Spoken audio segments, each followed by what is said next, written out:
कई साल पहले बुला नामक एक महान राजा ने आकाश में संकेत देखे, ऐसे संकेत जो पहले कभी नहीं देखे गए थे।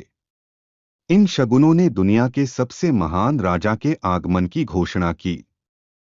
ऐसी शक्ति की संभावना से चकित होकर अमीर राजा ने इस राजा की खोज में निकलने का फैसला किया, खुद को राजा की सेवा में रखने का इरादा रखते हुए, और इस तरह उसके भविष्य के साम्राज्य में एक महत्वपूर्ण स्थान प्राप्त किया। अपनी सारी दौलत इकट्ठा करके उसने एक बड़ा कारवां बनाया और वे उन जगहों की ओर चल पड़े जहां संकेत थे। लेकिन शक्तिशाली राजा को एहसास नहीं था कि यह यात्रा कितनी लंबी और कठिन होगी। उसके कई सेवक बीमार पड़ गए और अच्छे स्वामी ने उनकी देखभाल की। चिकित्सकों और चिकित्सकों पर बहुत सारा धन खर्च किया। उन्होंने ऐसे सूखे देश को पार किया जहां दर्जनों निवासी भूख से मर रहे थे। स्वामी ने इन लोगों को अपने काफिले में शामिल होने की अनुमति दी और उन्हें भोजन और कपड़े प्रदान किए। वे गुलामों के समूहों से मिले जो इतने बुरे व्यवहार वाले थे कि स्वामी ने उनकी आज़ादी खरीदने का फैसला किया, जिसके लिए उन्हें बहुत सारा सोना और जवाहरात खर्च करने पड़े। आभारी दास भी बुला के दल में शामिल हो गए। यात्रा इतनी लंबी थी और इतने सारे लोग काफिले में शामिल हो गए कि जब वे आखिरकार अपने गंतव्य पर पहुंचे तो केवल कुछ ही रत्न बचे थे, रत्न जिन्हें भगवान ने महान राजा के लिए उपहार के रूप में आरक्षित करने का इरादा किया था। तब बुला ने अंतिम संकेत पाया, एक महान चमकता हुआ सितारा कुछ पहाड़ियों के पीछे से उगता हुआ, और वह अपनी आखिरी दौलत के साथ उसकी ओर बढ़ गया। वह महान राजा के महल की ओर चला गया और कई यात्रियों से मिला, लेकिन उसकी उम्मीदों के विपरीत उनमें से कुछ ही महान शक्तिशाली लोग थे। उनमें से ज्यादातर चरवाहे, माली और गरीब लोग थे। उनके नंगे पैरों को देखकर और यह सोचकर कि इतने शक्तिशाली राजा के पास अपनी थोड़ी सी दौलत का क्या फायदा होगा, बुला ने अपने बचे हुए गहने इन गरीब लोगों के साथ बांट दिए। निस्संदेह उसकी योजनाएं गड़बड़ा गई थीं। अब वह नए राज्य में किसी पद के लिए आवेदन भी नहीं कर सकता था।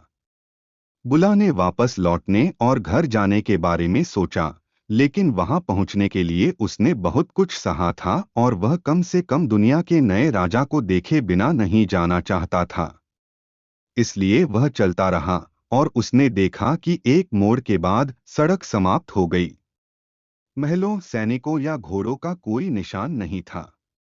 वह केवल सड़क के किनारे एक छोटा सा अस्तबल देख सकता था, जहां एक गरीब परिवार खुद को ठंड से बचाने की कोशिश कर रहा था। बुला फिर से रास्ता भटक जाने से निराश था और वह अस्तबल के पास गया। इन लोगों से पूछने का इरादा किया कि क्या उन्हें नए राजा के महल का रास्ता पता है।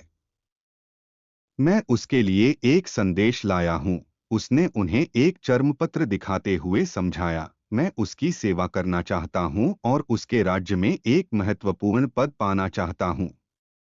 यह सुनकर वे सभी मुस्कुराए, खासकर एक नवजात शिशु जो चरनी में लेटा हुआ था। अस्तबल में बैठी महिला ने अपना हाथ बढ़ाया और संदेश लेते हुए कहा, मुझे संदेश दो, मैं उसे जानती हूं और उसे व्यक्तिगत रूप से दूंगी। और उसने चर्मपत्र उस बच्चे को दे दिया जिसने सबकी हंसी की आवाज के बीच अपने नन्हे हाथों से उसे कुचल दिया और चबाने लगा, जिससे चर्मपत्र की मरम्मत करना असंभव हो गया। बुला को यह बात मजेदार नहीं लगी। उसे एहसास हुआ कि अब उसके पास कुछ भी नहीं है। वह जमीन पर गिर पड़ा और फूट फूट कर रो रहा था। जब वह रो रहा था तो बच्चे का हाथ उसके बालों को छू गया। भगवान ने अपना सिर उठाया और बच्चे की ओर देखा।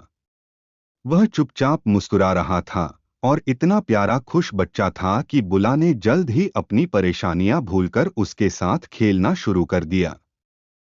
और वहां वह लगभग पूरी रात उस गरीब परिवार की मौजूदगी में रहा, उन्हें अपनी यात्राओं और रोमांचों के बारे में बताता रहा और उनके साथ जो कुछ भी बचा था उसे साझा करता रहा। जब भोर हुई तो बुला जाने के लिए तैयार हो गया, सभी को अलविदा कहा और बच्चे को चूमा।